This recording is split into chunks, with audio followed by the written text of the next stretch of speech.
Good evening to all student. Vijaya nursing classes में आपका हार्दिक स्वागत है। आज हम सीखने जा रहे हैं most important bullet points regarding for the MSN, यानी कि प्रीवियस ईयर के एग्जाम में जो भी मोस्ट इंपोर्टेंट पूछे गए हैं वो सारे हम आज डिस्कशन करने वाले हैं। तो अभी तक आपने मेरा चैनल सब्सक्राइब नहीं किया तो प्लीज मेरे चैनल को सब्सक्राइब जरूर कर दीजिए, और अभी तक आपने मेरे वीडियो को लाइक और शेयर नहीं किया तो शेयर भी जरूर से कर दीजिए बच्चों। तो चलिए शुरू करते हैं। आज का पहला क्वेश्चन जो आपके स्क्रीन के सामने दिख रहा है, तो पहला क्वेश्चन क्या है बच्चों? Name of the disease is the mainly caused by the deficiency of the hormone insulin, यानी कि इंसुलिन हार्मोन की डेफिशिएंसी की वजह से कौन सा डिसऑर्डर होने की संभावना ज्यादा रहती है बच्चों, आपको पता होना चाहिए। तो name of the disease which mainly caused by the deficiency of the कौन सा हार्मोन बच्चों? इंसुलिन। तो which one is the correct answer, आप सबको पता हो तो प्लीज कमेंट में जरूर बताइए बच्चों। Name of the disease is the mainly caused by the deficiency of the insulin hormone। तो कौन सा आएगा? सीधा सा आंसर है, आप सबको पता होगा क्या आएगा? Diabetes mellitus. क्या आएगा बच्चों? Diabetes mellitus is the correct answer. चलिए next question. Graves disease is, यानी कि what you mean by the बच्चों ग्रेव डिजीज? आपको पता होना चाहिए कि ग्रेव डिजीज क्या है। तो देख लेते हैं ग्रेव डिजीज क्या है। ग्रेव डिजीज का मीनिंग क्या रहेगा? हाइपरथायरॉइडिज्म, यानी कि थायराइड का लेवल क्या हो जाएगा बच्चों? हमारी बॉडी में बढ़ जाएगा। इसको क्या बोला जाता है बच्चों? हाइपरथायरॉइडिज्म बोला जाता है। क्या बोला जाता है? हाइपरथायरॉइडिज्म। तो मैंने दो क्वेश्चन सॉल्व करवा दिए बच्चों। अगर इंसुलिन की डेफिशिएंसी है तो कौन सा डिजीज होता है? Diabetes mellitus. ग्रेव डिजीज का मीनिंग क्या है बच्चों? हाइपरथायरॉइडिज्म, यानी कि थायराइड का लेवल क्या हो जाएगा? बढ़ जाएगा। Next, ketone bodies are found into the urine. अगर कीटोन बॉडीज फाउंड होती है कहां पर बच्चों? यूरिन में of the patient with the uncontrolled diabetes due to. अब ये क्यों हो रहा है? कीटोन बॉडीज फाउंड है बच्चों किसमें? पेशेंट के यूरिन में, और उसमें उस पेशेंट को क्या है बच्चों? With the uncontrolled diabetes. उसको क्या है बच्चों? अनकंट्रोल्ड डायबिटीज है। तो उसका रीजन बताइए। तो what is the main reason behind this? Increase the metabolism of the fat. तो ये चीज आपको याद रखनी पड़ेगी बच्चों। कीटोन बॉडीज फाउंड कब होती है? जब भी हमारी बॉडी में क्या होता है बच्चों? Metabolism of the fat increase हो जाता है, तो उसकी वजह से क्या होता है? Ketone bodies are the found into the कहां पर आती है? यूरिन में आ जाती है विद द अनकंट्रोल्ड डायबिटीज के कंडीशन में। चलिए next question. Diabetes is the related to. Diabetes किसके साथ रिलेटेड है? तो आपको पता होना चाहिए diabetes is the related to किसके साथ होगा? ये ब्लड शुगर के साथ। किसके साथ होगा? It is the related to blood sugar. किसके साथ रिलेटेड होगा बच्चों? Diabetes is the related to blood sugar. चलिए नेक्स्ट, अगला क्वेश्चन। इन ए पेशेंट, एक पेशेंट है, उसको क्या, उसमें क्या है बच्चों? टिटेनी लाइक स्पाज्म देखने को मिलता है। क्या देखने को मिलता है बच्चों? ये ध्यान से पढ़िए। टिटेनी लाइक स्पाज्म देखने को मिलते हैं। which are the mainly caused by due to the imbalance of the which electrolyte। पहले क्वेश्चन को समझ लीजिए बच्चों। क्वेश्चन में क्या पूछा है? इन ए पेशेंट, पेशेंट में क्या है बच्चों? टिटेनी लाइक स्पाज्म देखने को मिल रहा है, लेकिन उसकी वजह से which are the caused by due to the imbalance of the which electrolyte। ऐसा क्यों हो रहा है? कौन से इलेक्ट्रोलाइट की कमी की वजह से ये देखने को मिलता है? आप सभी को पता है टिटेनी लाइक स्पाज्म किस में देखने को मिलता है? गौर कीजिए बच्चों, पता है ना क्या आएगा? Hypocalcaemia. Which one is the correct answer? Hypocalcaemia की वजह से अगर हमारी बॉडी में कौन सा इलेक्ट्रोलाइट, कैल्शियम इलेक्ट्रोलाइट कम हो जाता है तो कौन सा स्पाज्म देखने को मिलता है? टिटेनी लाइक स्पाज्म, यानी कि टिटेनी देखने को मिलता है। चलिए next. Diabetes insipidus is the mainly caused by. अब डायबिटीज किसके बारे में पूछा गया है बच्चों? डायबिटीज इंसिपिडस के बारे में पूछा गया है। तो diabetes insipidus is the mainly caused by the, किसकी वजह से डायबिटीज इंसिपिडस होता है? तो याद रखिए बच्चों, decrease the secretion of the anti diuretic hormone. Which, कौन से हार्मोन की क्या होती है? डिक्रीज, यानी कि कौन से हार्मोन की कमी की वजह से डायबिटीज इंसिपिडस होता है? तो याद रखिए बच्चों, decrease the secretion of the anti diuretic hormone, जिसकी वजह से कौन सा डिसीज होने की संभावना ज्यादा होती है बच्चों? Diabetes insipidus. Two types of diabetes होते हैं बच्चों, आप सबको पता है। Diabetes mellitus and the second one is the diabetes insipidus. मैंने आपको पढ़ा लिया कौन सा? Diabetes insipidus. It is the mainly caused by the decrease the secretion of the anti-diuretic hormone। चलिए next. Addison disease is the also known as the, what is the another name of the Addison disease? Edison disease का दूसरा नाम बताइए। अगर आपको answer पता है तो प्लीज कमेंट में जरूर बताइएगा बच्चों। What is the another name of the Addison disease? Addison disease का दूसरा नाम बताइए। तो क्या आएगा बच्चों? Chronic adrenocortical insufficiency. कौन सा आएगा बच्चों?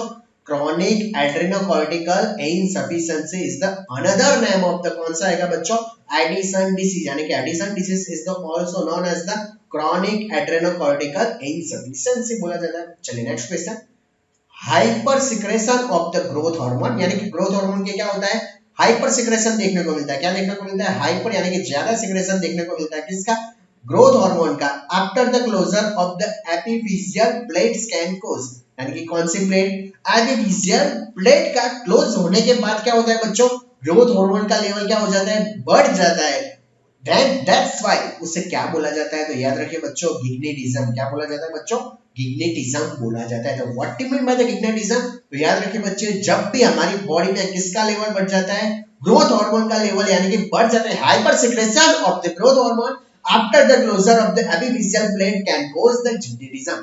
तो ये चीज भी बहुत याद रखिए, गिग्नेटिज्म याद रखिए बच्चों, डायबिटीज इंसिपिडस पता होनी चाहिए, एडिसन डिसीज का दूसरा नाम बताइए, ये सारी चीजें आपको पता होनी चाहिए। टिटेनी में कौन सा इलेक्ट्रोलाइट का इम्बैलेंस होता है, तो हाइपोकैल्सेमिया। ये सारी छोटी छोटी बात बहुत इंपॉर्टेंट है, बहुत एग्जाम में इंपॉर्टेंट। ये सारी चीज को आपको क्या करना पड़ेगा, नोट्स में नोट डाउन कीजिए, ताकि आने वाली अपकमिंग एग्जाम जिपमेर है या नॉर्सेट है या फिर आरआरबी है, उस सब में आपको ये फायदा दे सकती है, डीएसएसबी में फायदा हो सकता है, ये सारे एग्जाम में।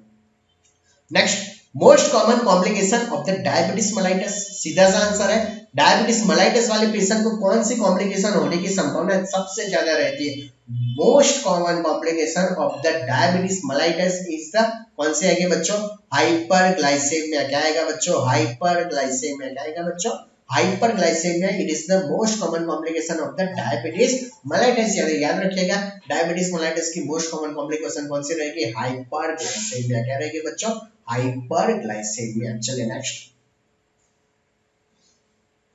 Okay, which of the best measure to determine the long term control, फिर से बोल रहा हूं, which of the best measure to determine the long term control of the blood sugar in a patient with the diabetes mellitus।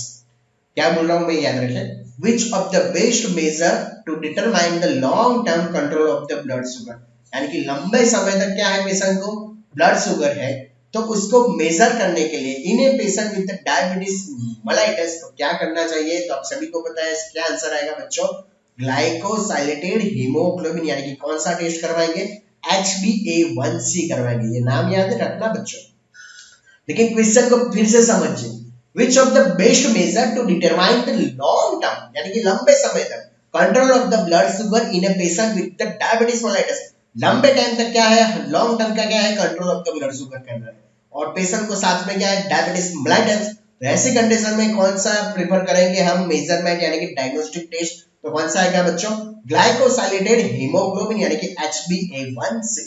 चलिए next, the nurse is the caring for a patient who is the hypoglycemic, एक ऐसा patient है जो क्या है बच्चों, hypoglycaemic है। This patient will have the blood glucose level, क्या पूछ रहा हूँ फिर से देख लेते हैं, the nurse is caring for a patient, एक नर्स है पेशेंट की केयर कर रही है, उस पेशेंट को क्या है बच्चों, हाइपोग्लाइसेमिक है, the patient will have the blood glucose level, उस पेशेंट का ब्लड ग्लूकोज लेवल कितना होना चाहिए, तो याद रखें बच्चों कितना होना चाहिए, 70 mg per day is the hypoglycemic condition. चलिए next, deficiency of the thyroxine into the adults leads to the condition it's called, अगर एडल्ट्स में थायरोक्सिन नाम के हार्मोन की डेफिशिएंसी देखने को मिलती है, तो उसकी वजह से जो होने वाली जो बीमारी है उसका नाम बताइए, तो उसका नाम क्या है बच्चों, व्हाट इज द नेम, मायोक्सिडेमा। कौन सा रहेगा बच्चों, मायोक्सिडेमा। क्या आएगा बच्चों, मायोक्सिडेमा इज द करेक्ट आंसर। क्या है, deficiency of the thyroxine into the adults leads to the condition, इसको क्या बोला जाता है, मायोक्सिडेमा। नेक्स्ट, आफ्टर क्या कर चुके हैं बच्चों, थायराइडोक्टोमी कर चुके हैं पेशेंट को, should be kept into the which position, ये क्वेश्चन भी बहुत इंपॉर्टेंट, बहुत एग्जाम में पूछा गया है। पेशेंट को क्या करवाया है बच्चों, थायराइडोक्टोमी करवाई है, उसकी वजह से पेशेंट को हमें कौन सी पोजीशन देनी चाहिए, तो which one is the best position, याद रखिए सेमी फाउलर पोजीशन। कौन सी पोजीशन देनी चाहिए बच्चों, semi Fowler position should be given after the thyroidectomy। चलिए next, cretinism is the due to the deficiency of the, क्रिटिनिज्म होता है उसकी वजह क्या है, due to the deficiency of the, यानी कि डेफिशिएंसी, किसकी डेफिशिएंसी की वजह से क्रिटिनिज्म होता है, तो याद रखिए बच्चों थायरोक्सिन हार्मोन, किस हार्मोन की वजह से बच्चों, थायरोक्सिन हार्मोन की वजह से क्या देखने को मिलता है, थायरोक्सिन हार्मोन की डेफिशिएंसी की वजह से क्या डिसीज देखने को मिलता है, क्रिटिनिज्म देखने को मिलता है। क्या देखने को मिलता है, क्रिटिनिज्म। ये छोटी छोटी बातें आपको पता होनी चाहिए। Deficiency of the thyroxine leads to माइक्सेडेमा।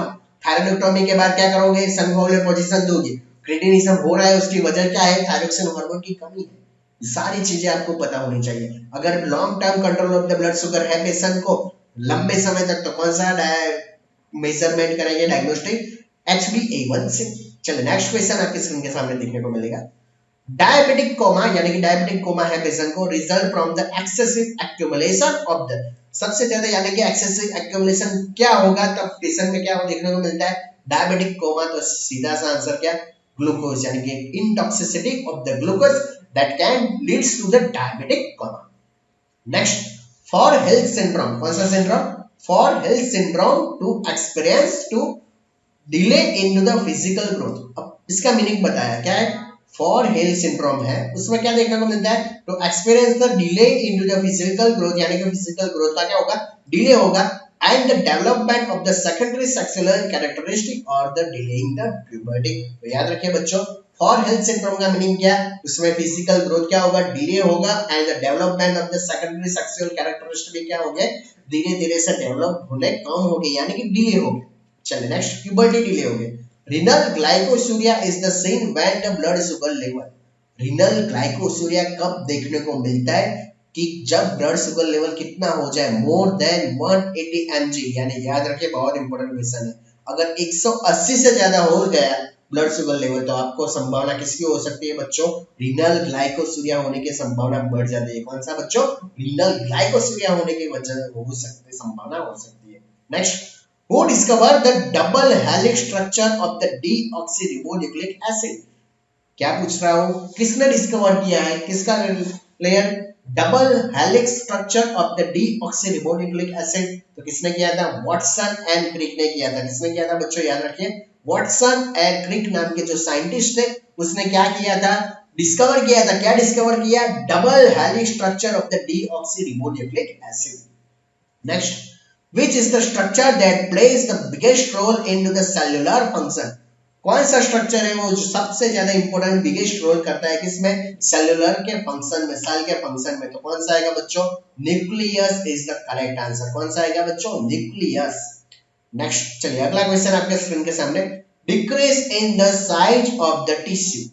क्या पूछ रहा हूं, ध्यान से पढ़िए, decrease into the size of the tissue और the organ mainly caused by the decrease in the number of the cell, it's known as the, simple सा question है, डिक्रीज हो रहा है, क्या डिक्रीज हो रहा है, साइज ऑफ टिश्यू या फिर ऑर्गन का, क्यों हो रहा है, it is the mainly caused by the decrease in the number of the cell, उसे क्या बोला जाता है, एट्रोफी। क्या बोला जाता है बच्चों, एट्रोफी बोला जाता है। क्या बोला जाता है, एट्रोफी। तो what do you mean by the बच्चों atrophy, decrease in the size of the tissue और the organ, it is the mainly caused by the decrease in the number of the cell। चलिए next, the first phase of the cell division, cell division का जो पहला phase रहता है उसका नाम बताइए। तो कौन सा आएगा, प्रोफेज आएगा। क्या आएगा, which one is the correct answer, prophase.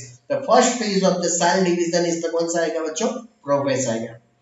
Next, the process by which molecules of a solvent tend to pass from the less concentrated to into the more concentrated, यानी कि सिंपल सा मैं क्वेश्चन बता देता हूं, लेस कंसंट्रेशन से अगर मोर concentrated fluid जा रहा है from the semi permeable membrane, तो इसे क्या बोला जाता है, फिर से कह रहा हूं, ऐसा कौन सी प्रोसेस है जिसमें क्या होता है बच्चों, जो सॉल्वेंट होते हैं वो पास होते हैं, कहां से पास होते हैं बच्चों, less to greater concentrate through the, किसकी सहायता से बच्चों, सेमी परमेबल मेम्ब्रेन की सहायता। तो सबको पता है ये कंडीशन को हम क्या बोलते हैं बच्चों, ऑस्मोसिस। ऑस्मोसिस में याद रखना एक चीज, क्या याद रखोगे, लेस से कहां जाएगा, मोर जाएगा, लेस से मोर कंसंट्रेट जाएगा, तो उसे क्या बोला जाता है बच्चों, ऑस्मोसिस बोला जाता है। चलिए next question, the type of the cell division that occur into the reproductive cell is, the type of the, कौन सा type of the cell division देखने को मिलता है इनटू द रिप्रोडक्टिव सेल में, तो याद रखिए कौन सा टाइप का देखने को मिलता है,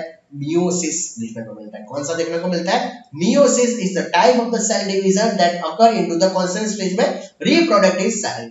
चलिए next question, the most abundant tissue into the human body is the, most abundant tissue कौन सा है ह्यूमन बॉडी के अंदर में? तो याद रखिए बच्चों कौन सा रहेगा मोस्ट एबंडेंट, कौन सा रहेगा बच्चों? Connective tissue. ये छोटे छोटे क्वेश्चन बहुत इंपॉर्टेंट है। आपको लगता होगा क्या ये सर पढ़ा रहा है, लेकिन ये छोटे छोटे क्वेश्चन ही सिलेक्शन करवाएंगे।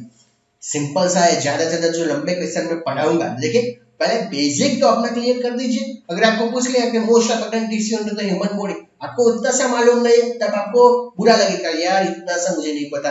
तो पहले जो बेसिक है वो तो क्लियर कर लीजिए। जब मैं बेसिक वाले लेक्चर ले रहा हूँ, उसके बाद थोड़ा स्टैंडर्ड लेवल होगा और उसके बाद हार्ड लेवल आएगा। जब भी हम पढ़ाई करेंगे तो बेसिक लेवल से स्टार्ट करते हैं, उसके बाद कहाँ पर थोड़ा सा मीडियम और लास्ट में हार्ड लेवल जाएंगे। ऐसे डायरेक्टली हम हार्ड लेवल में जाएंगे तो आपको तो क्या लगेगा, चलो इतने हार्ड पूछेंगे, लेकिन नहीं, पहले बेसिक क्लियर कर लीजिए। चलिए next question. A process by which liquid droplets are ingested by the living cell is the known as the, जो लिक्विड ड्रॉपलेट्स रहते हैं वो क्या हो जाते हैं, इंजेस्ट हो जाते हैं किसके द्वारा?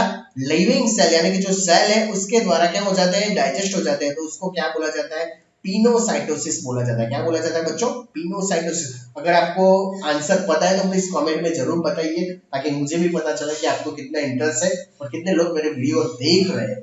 A process by the which liquid droplets are ingested by the living cell, इसे क्या बोला जाता है बच्चों? पिनोसाइटोसिस के नाम से जाना जाता है। क्या बोला जाता है? पिनोसाइटोसिस के नाम से उसे जाना जाता है। चलिए next question. Which cell organelle is the responsible for the making the proteins? कौन सा सेल ऑर्गेनल से is the responsible for the making the proteins? तो याद रखिए बच्चों कौन सा आएगा बच्चों? रिबोसोम। और क्या आएगा बच्चों? Ribosome.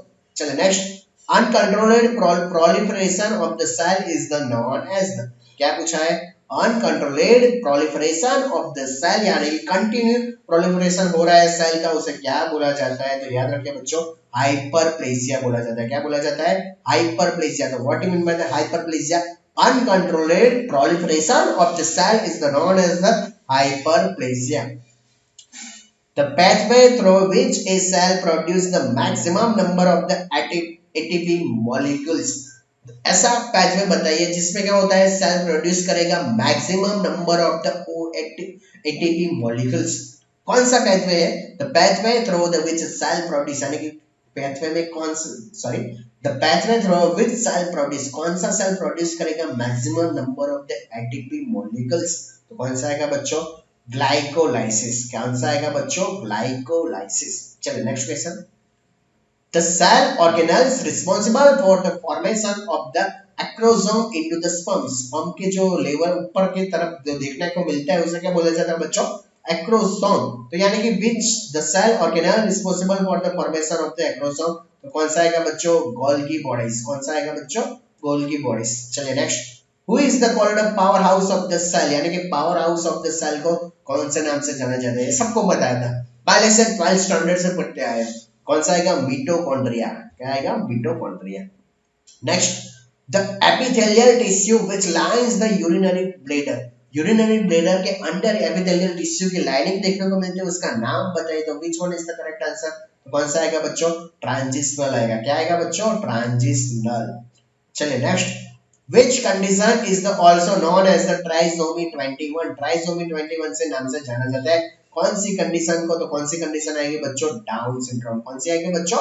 Down syndrome is the, क्या आएगा उसे क्या कौन से नाम से भी जाना जाता है? ट्राइसोमी 21 के नाम से भी जाना जाता है। चलो next. The total genetic material of the organism is the known as the, जो टोटल क्या रहता है बच्चों?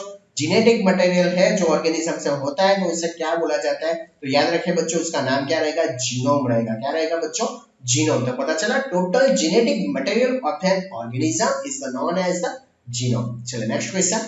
Melanocyte is the present. Melanocyte कहां पर प्रेजेंट रहता है? तो याद रखिए बच्चों स्टार्टम जर्मिनेटिवम।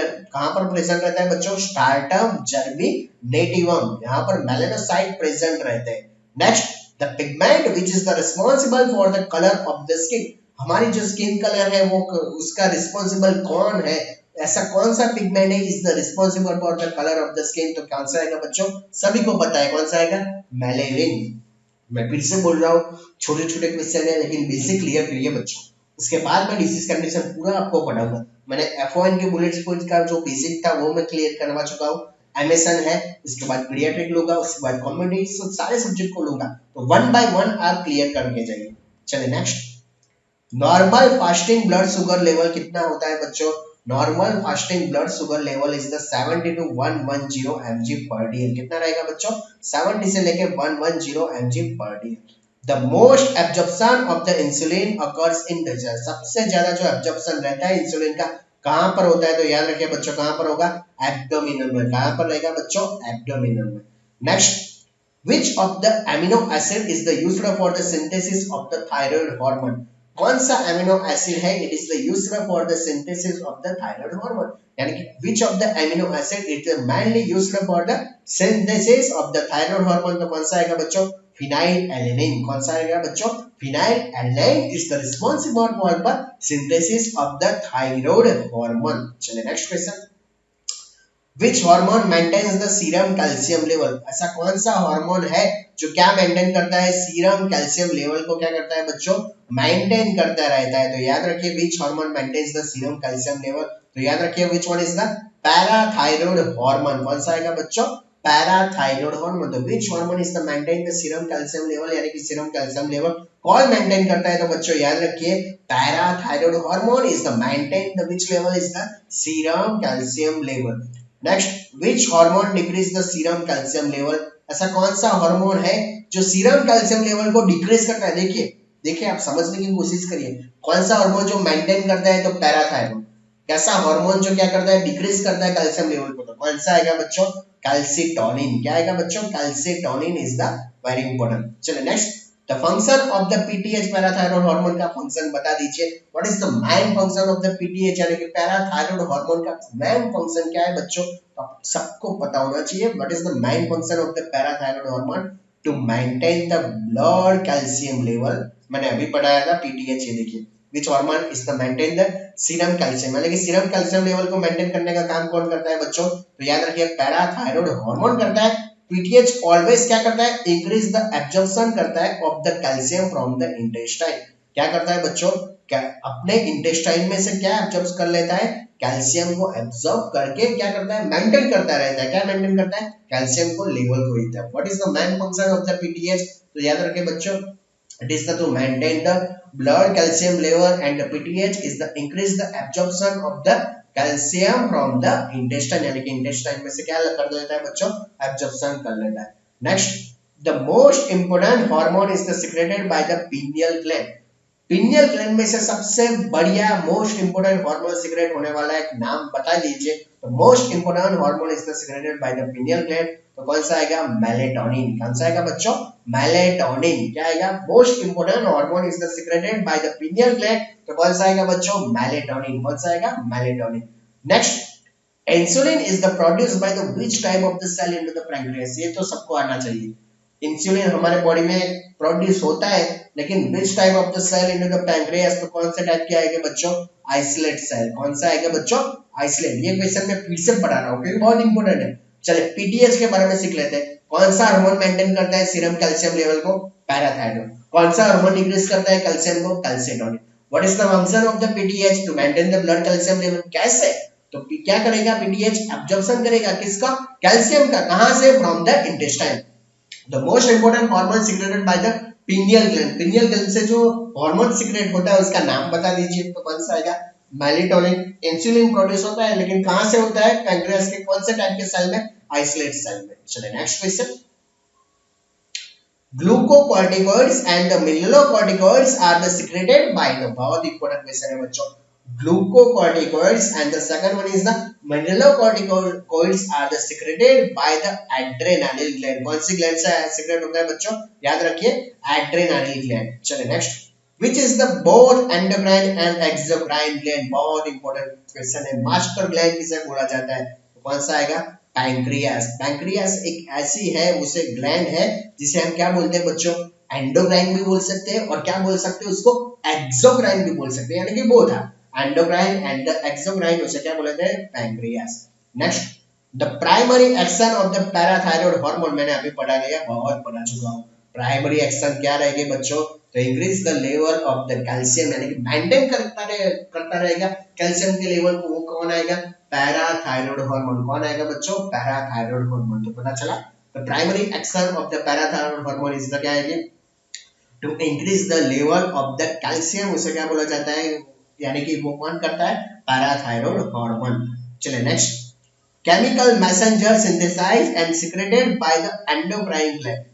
क्या पूछ रहा हूं, ये देखिए, केमिकल मैसेंजर कौन सा है जो सिंथेसाइज करता है और सीक्रेटेड करता है बाय द एंडोक्राइन ग्लैंड से, यानी कि एंडोक्राइन ग्लैंड से सीक्रेट होता है और केमिकल मैसेंजर सिंथेसाइज होता है, तो वो कौन आएगा, हार्मोन्स। हार्मोन्स ही हमारे होते हैं ना बच्चों, क्या है, one type of the chemical messenger, और सीक्रेटेड कहां से होते हैं, एंडोक्राइन ग्लैंड से बच्चों। ट्रिप्सिन एंड द चाइमोट्रिप्सिन या फिर chymotrypsin are secreted by the pancreas. Pancreas के जो हार्मोन होते हैं वो नाम बता दीजिए कौन से आएंगे, ट्रिप्सिन एंड द चाइमोट्रिप्सिन या फिर काइमोट्रिप्सिन भी आप बोल सकते हो।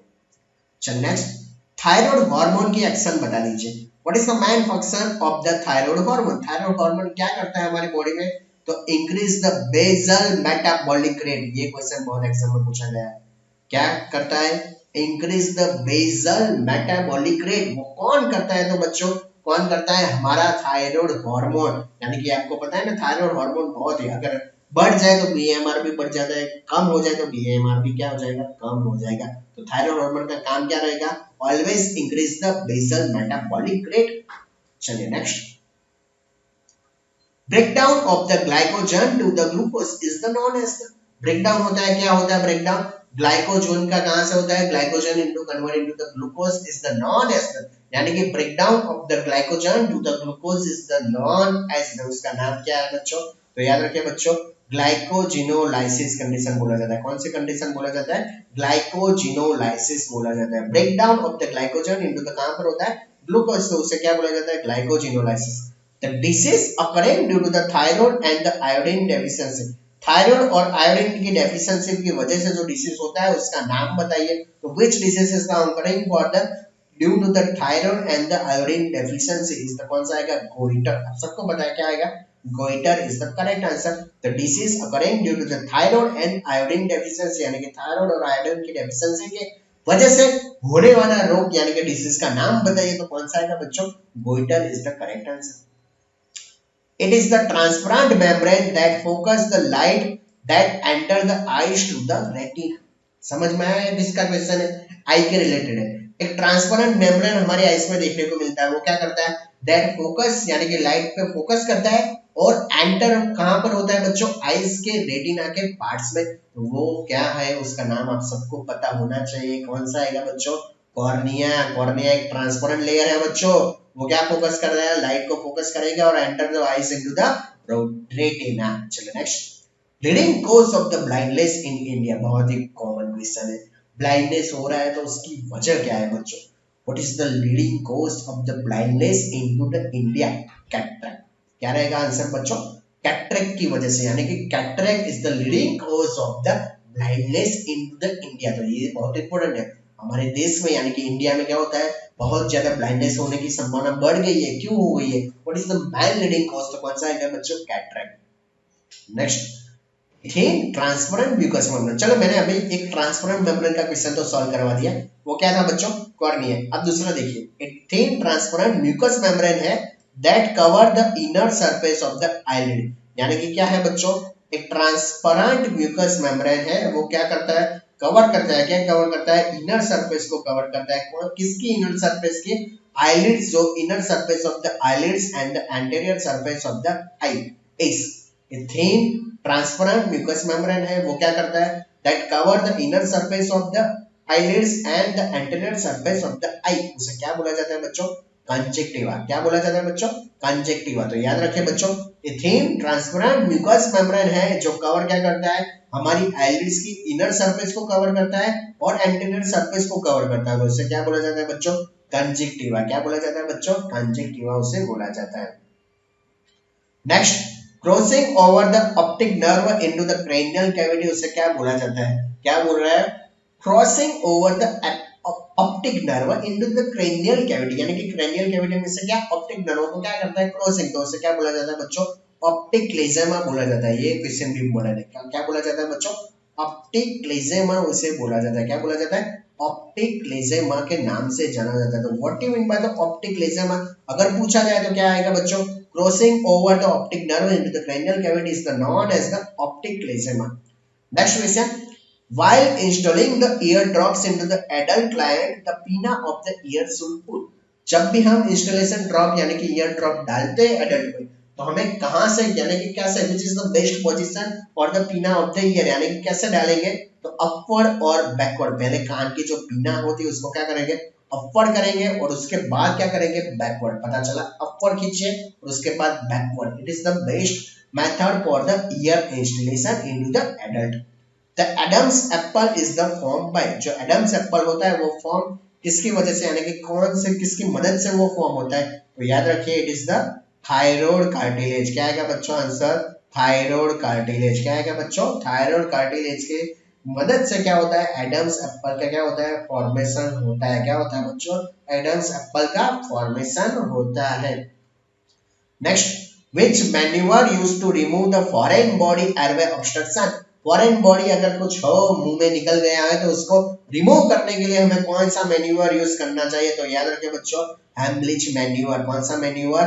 हेम्ब्लिच मैन्यूअर। कौन सा मैन्यूअर? हेम्ब्लिच मैन्यूअर हमें यूज करना चाहिए। Normal respiratory rate into the adult. Normal respiratory rate क्या होता है एडल्ट के अंदर? तो याद रखिए what is the normal range of the respiratory rate? तो कौन सा आएगा बच्चों normal respiratory rate? 16 to 20 breaths per minute। क्या आएगा बच्चों? 60 to 20 breaths per minute। क्या आएगा बच्चों? 60 to 20 breaths per minute। चलिए next question, the total lungs capacity into the healthy adult male is the approximate। क्या क्वेश्चन है बच्चों? टोटल लंग्स कैपेसिटी कितनी होनी चाहिए हेल्दी एडल्ट मेल के अंदर? अप्रोक्सीमेट यानी कि अप्रोक्सीमेटली बोल लीजिए कितनी होनी चाहिए? तो कितनी होनी चाहिए बच्चों? 6000 ml होनी चाहिए। कितनी होनी चाहिए? 6000 ml। याद रखिए बच्चों, total lung capacity into the healthy adult mail is the approximately कितनी आनी चाहिए? 6000 ml होनी चाहिए। वेसिकुलर साउंड कैसा साउंड है बच्चों? What you mean by the vesicular sound? What you mean by the vesicular sound? कहां पर सुनाई देता है बच्चों? Heard over the most of the lungs fill, यानी कि जो लंग्स में होता है वो जो साउंड सुनने को मिलता है उसे क्या बोला जाता है बच्चों? Vesicular sound. नेक्स्ट, ब्रोंकोवेसिकुलर नाम से ही पता चल रहा है कहां पर हर्ड यानी कि सुनाई देता है? Between the first and the second interspace on the anterior chest. कहां पर सुनाई देता है बच्चों? First and the second interspace on the anterior chest. Epiglottis का दूसरा नाम बताइए। What you mean by the, sorry what is the another name of the epiglottitis? तो कौन सा आएगा? Lead cartilage. कौन सा आएगा बच्चों? Lead cartilage. कुफलर सेल या फिर कफर सेल क्या है? What you mean by the Kufar cell? याद रखिए बच्चों, कुफर सेल आर द प्रेजेंट, कहां पर प्रेजेंट होते हैं? लीवर में बच्चों वो प्रेजेंट रहते हैं और उसका फंक्शन क्या है? फैगोसाइटोसिस है। क्या आएगा बच्चों? Phagocytosis. What you mean by the phagocytosis? It is the destroying of the micro organism. क्या आएगा बच्चों? Destroying of the micro organism. तो याद रखिए what you mean by the Kupffer cell? The Kupffer cell are the present, कहां पर रहेंगे बच्चों? प्रेजेंट लीवर में प्रेजेंट रहेंगे and its function as the phagocytosis। or what you mean by the phagocytosis? it is the destroying of the microorganism। microorganism को destroy करने का काम करता है। which vitamin mostly likely to be deficient due to the full thickness of the burn injury? burn injury वाले patient में कौन सा विटामिन की क्या होनी चाहिए? क्या हो सकती है? सॉरी डेफिशिएंट हो सकती है। which vitamins most likely to be deficient into the full thickness burns injury, यानी कि full thickness के burns injury उसमें कौन सा विटामिन की डेफिशिएंट होने की संभावना रहती है बच्चों? तो बर्न्स इंजरी में हमेशा याद रखिए बच्चों कौन सा विटामिन आएगा? Vitamin D. कौन सा आएगा? Vitamin D. TTD can be produced by the which of the electrolyte in isomers? काफी बार मैं बता चुका हूं, वो आंसर तो प्लीज आप कमेंट कर दीजिए। TTD can be produced यानी कि किसकी वजह से? इलेक्ट्रोलाइट इम्बैलेंस, हाइपोकैल्सीमिया यानी कि कैल्शियम के डेफिशिएंसी की वजह से। और वो कैल्शियम जो रहता है उसको मेंटेन करने वाला हार्मोन का नाम बताइए। तो आप सबको पता ही होगा कौन सा है, प्लीज उसका भी मुझे कमेंट में आंसर जरूर बताइएगा बच्चों। चलिए बच्चों आज के लिए इतना ही।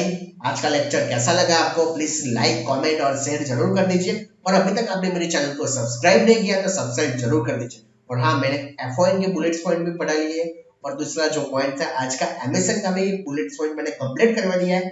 नेक्स्ट लेक्चर में OBG या फिर पीडियाट्रिक के मैं लेके आऊंगा, तो please wait for the my next lecture. Thank you all student.